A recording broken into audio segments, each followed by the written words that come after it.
पकड़े मैंने कहा कि प्लीज़ माफ़ कर दे, माफ़ कर दे, लेकिन किसी ने मेरी नहीं सुनी। इतना जालिम कोई कैसे हो सकता है? उनके पास पैसे हैं, उनकी पावर है तो उनकी सुनी जाएगी, हम किसके पास जाएं?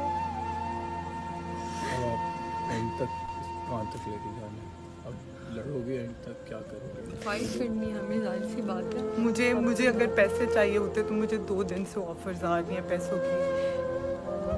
मुझे पैसे चाहिए नहीं, मुझे मेरी इज्जत वापस इज्जत चाहिए। खराब कर दी। अब आप पूरी बताएं। दुनिया में इज्जत खराब कर दी है, जो मुझे पैसों से किसी चीज़ से भी नहीं मिल सकती। अपील किस किस से करती हो? मैं अपनी आवाम, गवर्नमेंट, अपनी पुलिस, अपनी आर्मी से अपील करती हूँ कि मुझे इस चीज़ का इंसाफ चाहिए। जब मुझे इस चीज़ का इंसाफ मिल जाएगा तब मैं सुलह कर लूँगी।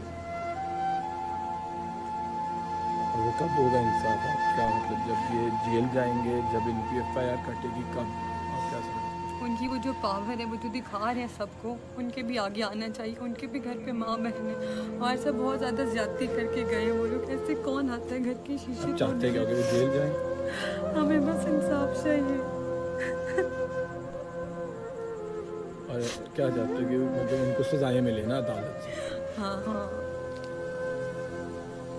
वो भी सब लोग वही फील करें जो इस टाइम हम दोनों फील कर रहे हैं।